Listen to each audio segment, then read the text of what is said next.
ಎಲ್ಲರಿಗೂ ನಮಸ್ಕಾರ. ನೀವು ನೋಡ್ತಾ ಇದ್ದೀರಾ ಲಕ್ಕಿ ರಾಮ್ ಯೂಟ್ಯೂಬ್ ಚಾನಲ್. ನಾನು ರಾಮ್.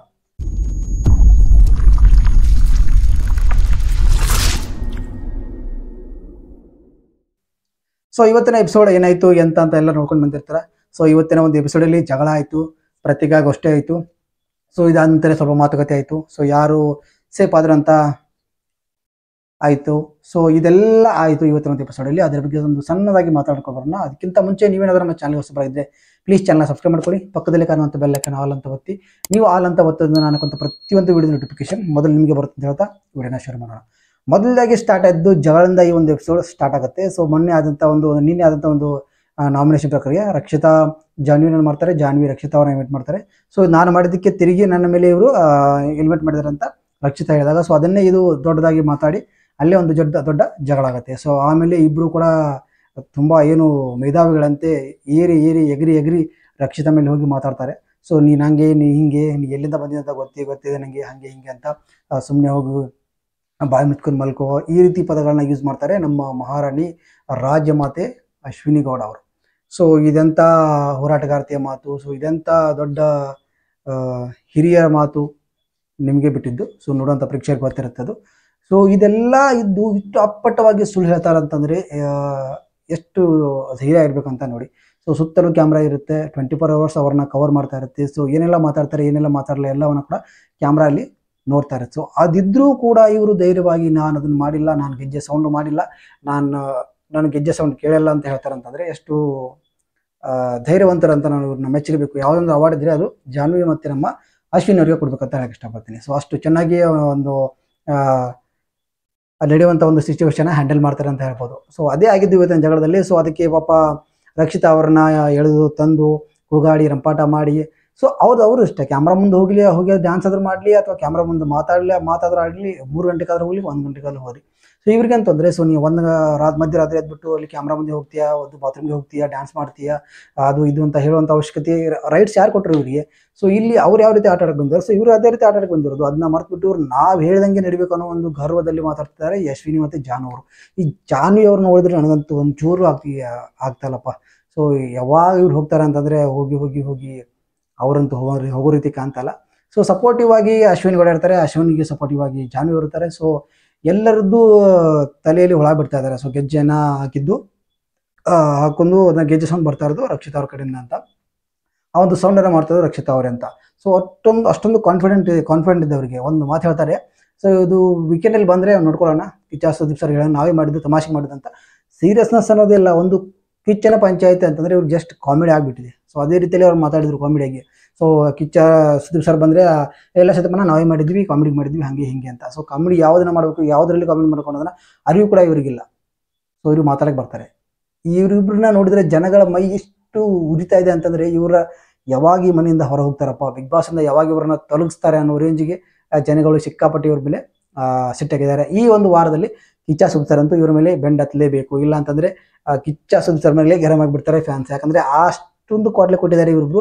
ಸೊ ಪ್ರತಿಯೊಬ್ಬರಿಗೂ ಗೊತ್ತಿರೋದು, ಮೇನ್ ಆಗಿ ಹೇಳ್ಬೇಕಂದ್ರೆ ಗಿಲ್ಲಿ ಸರಿಯಾಗಿ ಟಕ್ಕರ್ ಇವ್ರಿಗೆ ಕೊಡ್ತಾ ಇದ್ದಾನೆ. ಸೊ ಇದಾದ್ಮೇಲೆ ಇಲ್ಲಿ ನೆಕ್ಸ್ಟ್ ಬಂದ್ಬಿಟ್ಟು ಪತ್ರಿಕಾಗೋಷ್ಠಿ ಆಗುತ್ತೆ. ಇಲ್ಲಿ ಈ ಒಂದು ಎಪಿಸೋಡ್ ಪೂರ್ತಿ ಏನಿದೆ ಪತ್ರಿಕಾಗೋಷ್ಠಿಯಲ್ಲೇ ಆಗುತ್ತೆ. ಸೊ ಎಲ್ಲರದ್ದು ಒಂದೊಂದು ಆಗುತ್ತೆ. ಮೇನ್ ನನಗೆ ಇಷ್ಟ ಅಂತಲ್ಲ, ಮೇನ್ ಇಲ್ಲಿ ಆಗಿದ್ದೇ ರಕ್ಷಿತಾ ಮತ್ತು ನಮ್ಮ ಗಿಲ್ಲಿ ಅವರು. ಸೊ ಅವರ ಎರಡನ್ನೇ ಇಲ್ಲಿ ಜಾಸ್ತಿ ತೊಗೊಂಡಿದ್ದು, ಬಾಕಿ ಮಿಕ್ಕವ್ರನ್ನೆಲ್ಲ ಅಷ್ಟೇ ಎರಡೆರಡು ಮಾತಲ್ಲಿ ಮುಗಿಸ್ಬಿಡ್ತಾರೆ. ಸೊ ಟಾಂಗ್ ಕಟ್ಟಿದ್ದು ಇಲ್ಲಿ ನನಗೆ ಗಿಲ್ಲಿ ಅಂತ ಅನಿಸ್ತು.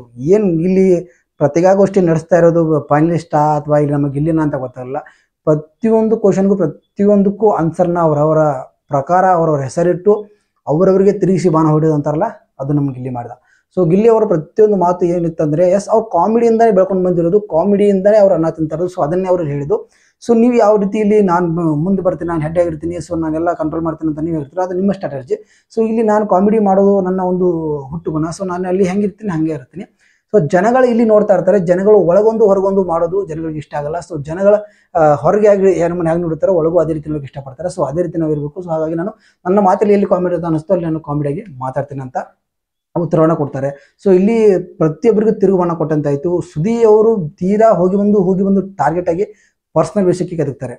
ಸೊ ಪರ್ಸ್ನಲ್ ವಿಷಯನೇ ಮಾತಾಡ್ತಾರಲಿ, ಏನು ದಬಾಕಿದ್ದು ಏನಿಲ್ಲ. ಅವರು ಫೈನಲಿಸ್ಟ್ ಆಗಿ ಕಾರಣ ಮಾಳು ಅವರು. ಸೊ ಯಾವುದೋ ಒಂದು ಟಾಸ್ಕನ್ನು ಗೆದ್ದಿಲ್ಲ ಏನಿಲ್ಲ, ಮಾಡೋರು ಗೆದ್ದಿರೋ ಒಂದು ಟಾಸ್ಕ್ ಅಂದ್ರೆ ಫೈನಲಿಸ್ಟ್ ಆಗೋದ್ರು. ಫೈನಲಿಸ್ಟ್ ಆದಮೇಲೆ ಯಾವ ಟಾಸ್ಕ್ ಕೂಡ ಇವರು ಆಡಲಿಲ್ಲ. ಸೊ ಇವರ ಒಂದು ಕೊಡುಗೆಯಲ್ಲಿ ಯಾವುದೂ ಇಲ್ಲವೇ ಇಲ್ಲ. ಹಾಗಿದ್ರೆ ಇವ್ರು ಮಾತಾಡೋಕ್ಕೆ ಏನು ಒಂದು ಇವ್ರಿಗೆ ಮಾತಾಡುವಂಥ ಒಂದು ಅಧಿಕಾರ ಏನಿದೆ? ಸೊ ತಿಳಿದುಕೊಂಡು ಥಿಂಕ್ ಮಾಡಿ ಮಾತಾಡಬೇಕು. ಸೊ ಫೈನಲಿಸ್ಟ್ ಆಗಿದ್ದೀರಾ, ಸೊ ಯಾವ ರೀತಿ ನಾವು ಅದನ್ನು ಪ್ರತ್ಯಾವೃಷ್ಟಿ ಮಾಡಬೇಕು ಅನ್ನೋದನ್ನು ತಿಳ್ಕೊಬೇಕು. ಅದು ಬಿಟ್ಟು ಪರ್ಸ್ನಲ್ ಆಗಿ ಜಗಳಕ್ಕೆ ಹೋಗೋ ರೀತಿ ಮಾತಾಡಿದ್ರೆ ಆಗಲ್ಲ. ಇಲ್ಲಿ ರಕ್ಷಿತ್ ಅವ್ರು ಹೇಳ್ತಾರೆ, ಸೊ ನಿಮ್ಮನ್ನು ನಾವು ಮನೆ ಕಳಿಸ್ತೀವಿ ಅಂತ. ಸೊ ಬಿಗ್ ಬಾಸ್ ಅವರು ಒಂದು ಅಧಿಕಾರ ಕೊಟ್ಟಿದ್ದಾರೆ ಅಂದಮೇಲೆ ಅದನ್ನು ಸರಿ ತಪ್ಪು ಹುಡುಕಿ ನೀವು ಅದನ್ನು ನಿರ್ಧಾರ ಮಾಡಬೇಕಾಗುತ್ತೆ. ಸೊ ವೈಯಕ್ತಿಕ ದ್ವೇಷ ಇಟ್ಕೊಂಡು ಅವ್ರನ್ನ ಹೊರ ಹಾಕ್ತೇನೆ ಅಂತಂದರೆ ಇದು ಯಾವ ಸೀಮೆ ನ್ಯಾಯ ರೀ? ಇದು ಯಾರೂ ಕೂಡ ಒಪ್ಪೋದಿಲ್ಲ. ಸೊ ನಿಮ್ಮ ಒಂದು ಅಭಿಪ್ರಾಯ ಯಾವ ರೀತಿ ಇದೆ ಅಂತ ನೀವು ಕೂಡ ಇಲ್ಲಿ ಕಮೆಂಟ್ ಮುಖಾಂತರ ತಿಳಿಸಿ ಅಂತ ಹೇಳಕ್ಕೆ ಇಷ್ಟಪಡ್ತೀನಿ. ನನಗೆ ಇಷ್ಟ ಆಗಲಿಲ್ಲ. ಸೊ ಫೈನಲಿಸ್ಟ್ಗಳಲ್ಲಿ ಯಾರ್ದು ಕೂಡ ಇಷ್ಟ ಆಗಲಿಲ್ಲ ನನಗೆ. ಸೊ ಲಾಸ್ಟ್ ಹೋಗಿ ಬಂದು ಜಾನ್ವಿ ಅವ್ರನ್ನ ಸೇವ್ ಮಾಡ್ತಾರೆ. ಅದು ಗೊತ್ತಿರೋಂಥ ವಿಷಯ. ಗಿಲ್ಲಿ ಅಲ್ಲೇ ಕುತ್ಕೊಂಡು ಹೇಳ್ತಾನೆ, ಸ್ಟ್ರಾಟಜಿ ಮಾಡಿಬಿಟ್ಟು ಇವರ ಜಾನ್ವಿ ಅವ್ರನ್ನ ಉಳಿಸ್ತಾರೆ. ಸೊ ಇದೆಲ್ಲ ಆಗುತ್ತೆ ಅಂತ ಏನು ಗಿಲ್ಲಿ ಅವ್ರು ಹೇಳಿದ್ರು, ಸೇಮ್ ಟು ಸೇಮ್ ಅದೇ ರೀತಿಯಾಗಿ ಜಾನ್ವಿ ಅವ್ರನ್ನ ಇವರು ಸೇವ್ ಮಾಡಿದ್ರು ನಾಮಿನೇಷನಿಂದ. ಸೊ ಅಲ್ಲಿ ಏನು ಕಂಟೆಸ್ಟ್ ಯಾರು ಅಂತ ಅನಿಸ್ತಾರೋ, ಸೊ ಯಾರು ಇಲ್ಲಿ ನಮಗೆ ಬೇಗ ಹೋಗ್ತಾರಂತ ಅಂಥವ್ರನ್ನ ಸೇವ್ ಮಾಡಿ. ಮಲ್ಲಮ್ಮ ಇದ್ರು, ಮಲ್ಲಮ್ಮ ಅವರು ಸಿಂಪತಿಯಿಂದ ಅವ್ರು ಗೆಲ್ತಾರಂತ ಅಂದ್ಬಿಟ್ರಿ. ಬಾಕಿಯವರು ಇದ್ರಲ್ಲ, ಮಂಜು ಭಾಷಿಣಿ ಅವರು ಇದ್ರು, ಮತ್ತೆ ಸುಮಾರು ಜನ ಇದ್ರು ಅಲ್ಲಿ. ಅವರು ಒಂದು ಇವರಿಗೆ ಜಾನ್ವಿ ಅವ್ರು ಬಿಟ್ಟರೆ ಬೇರೆ ಯಾರು ಅನಿಸ್ಲಿಲ್ವಾ? ಸೊ ಇಲ್ಲಿ ಸುದ್ದಿ ಅವರು ಜಾನ್ವಿ ಮೇಡಮ್. ಸೊ ಇವರು ಜಾನ್ವಿ ಮತ್ತೆ ಅಶ್ವಿನಿ ಅವರ ಒಂದು ಏನಂತಾರೆ ಅದಕ್ಕೆ ಕೆಲಸದಾಳಾಗಿ ಕೆಲಸ ಮಾಡ್ತಿದ್ದಾರೆ ಈ ನಮ್ಮ ಸುದ್ದಿ ಅವರು. ಸೊ ಏನು ಈ ಸುದ್ದಿ ಅವ್ರದ್ದು ಏನು ಯಾಕೆ ಬಿಗ್ ಬಾಸ್ ಬಂದರು ಅಂತ ಅನ್ಸ್ಬಿಡುತ್ತೆ. ಸೊ ಬಿಗ್ ಬಾಸಲ್ಲಿ ಪೂರ್ತಿ ಸೊಪ್ಪೆ ಆಗಿ ಹೋಗ್ತಾ ಇರೋದು. ಸೊ ಏನು ಕೂಡ ನೀಟಾಗಿ ಹೋಗ್ತಾ ಇಲ್ಲ ಬಿಗ್ ಬಾಸಲ್ಲಿ. ಸೊ ಈ ಒಂದು ವಾರದಲ್ಲಿ ಈ ಪತ್ರಿಕಾಗೋಷ್ಠಿಯಲ್ಲಿ ಮೇನ್ ಆಗಿದ್ದು ರಕ್ಷಿತಾ ಅವ್ರದ್ದು ಮತ್ತು ಗಿಲ್ಲಿ ಅವ್ರದ್ದು. ಸೊ ಗಿಲ್ಲಿ ತಿರುಗುಬನ್ನ ಸರಿಯಾಗಿ ಕೊಟ್ಟ, ಪ್ರತಿಯೊಬ್ಬರಿಗೆ ಮುಟ್ಟಿ ನೋಡ್ಕೊಳ್ಳುವಂಥ ಒಂದು ಆನ್ಸರ್ನ ಕೊಟ್ಟಿದ್ದಾನೆ ಅಂತ ಹೇಳಕ್ಕೆ ಇಷ್ಟಪಡ್ತೀನಿ. ಮತ್ತು ರಕ್ಷಿತಾ ಅವರು ತುಂಬ ಚೆನ್ನಾಗಿ ಮಾತಾಡಿದ್ರು, ತುಂಬ ಚೆನ್ನಾಗಿ ಆನ್ಸರ್ ಮಾಡಿದ್ರು. ಸೊ ಇಲ್ಲಿ ಅಶ್ವಿನ್ ಗೌಡ ಕೇಳ್ತಾರೆ, ನಿಮಗೆ ರೆಸ್ಪೆಕ್ಟ್ ಕೊಟ್ಟು ಮಾತಾಡಕ್ಕೆ ಬರಲ್ವಾ, ದೊಡ್ಡವ್ರ ಜೊತೆ ಯಾವ ರೀತಿ ಮಾತಾಡಬೇಕು ಹೆಂಗೆ ಅಂತ. ಮೊದಲು ಅಶ್ವಿನ್ ಗೌಡ ಅವರೇ ನೀವು ನೆಟ್ಟಿಗೆ ಮಾತಾಡಬೇಕು. ಪ್ರತಿಯೊಬ್ಬರು ರೆಸ್ಪೆಕ್ಟ್ ಕೊಟ್ಟು ಮಾತಾಡೋದು ನೀವು ಕಲಿಬೇಕಾಗುತ್ತೆ. ಸೊ ಇದು ಜನರು ನೋಡ್ತಾ ಇರ್ತಾರೆ. ಸೊ ಅದು ನಿಮ್ಮ ವ್ಯಕ್ತಿತ್ವ ಇರ್ಬೋದು, ಬಟ್ ಇಲ್ಲಿ ನೀವು ಮಾಡ್ತಾ ಇರೋದು, ನೀವು ಅತಿರೇಕಕ್ಕೆ ಆಡ್ತಾ ಇರೋದು ಎಲ್ಲರೂ ಕಾಣ್ತಾ ಇರೋದು ವಿಷಯ. ಸೊ ಅದೇ ಈ ಒಂದು ಎಪಿಸೋಡಲ್ಲಿ ಆಗಿದ್ದು.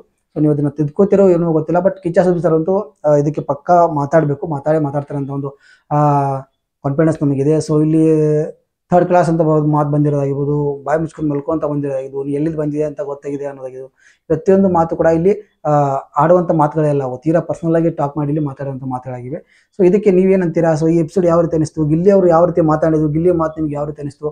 ಇಲ್ಲಿ ಗಿಲ್ಲಿನೇ ಅವ್ರನ್ನ ಅಶ್ವಿನಿ ಗೌಡರನ್ನ ಉರ್ಸೋದ್ರಲ್ಲಿ ನಂಬರ್ 1 ಅನ್ನೋದು ಎಲ್ಲರಿಗೂ ಗೊತ್ತಿರುವಂಥ ವಿಷಯ. ಸೊ ಹಾಗಾಗಿ ಗಿಲ್ಲಿ ಅವ್ರ ಎಪಿಸೋಡ್ ಇಲ್ಲಿ ಹೈಲೈಟ್ ಆಯಿತು. ತುಂಬ ಚೆನ್ನಾಗಿ ಉರ್ಸಿದ, ತುಂಬ ಚೆನ್ನಾಗಿ ನಗ್ನಗ್ತಾನೆ ಅವ್ರಿಗೆ ಹೊಡೆದ, ಅವ್ರು ನಗ್ನಗ್ತಾನೆ ಹೊಡ್ಸ್ಕೊಂಡ್ರು.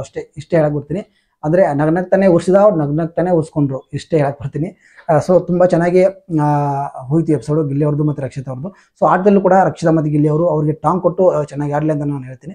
ಸೊ ಇದಾಗಿತ್ತು ಇವತ್ತಿನ ಒಂದು ಸಣ್ಣ ಜಲಕ್ ಎಪಿಸೋಡ್ ಅಂತಲ್ಲ, ನನಗೆ ಅನಿಸಿದ ಮಾತನ್ನು ನಾನು ಹೇಳಿದೆ. ಸೊ ನಿಮ್ಗೆ ಯಾವ ರೀತಿ ಅಂತ ಕಮೆಂಟ್ ಮುಖಾಂತರ ತಿಳಿಸಿ ಇಷ್ಟಪಡ್ತೀನಿ. ಇದಾಗಿತ್ತು ಇವತ್ತಿನ ವಿಡಿಯೋ ಇಷ್ಟ ಲೈಕ್ ಮಾಡಿ ಅಂತ ಹೇಳ್ತಾ ಈ ವಿಡಿಯೋದಲ್ಲಿ ಮುಗಿಸ್ತಾ ಸಿಗ್ತೀನಿ ಮತ್ತೊಂದು ವಿಡಿಯೋದಲ್ಲಿ. ಅಲ್ಲಿ ತನಕ ಎಲ್ಲರಿಗೂ ನಮಸ್ಕಾರ.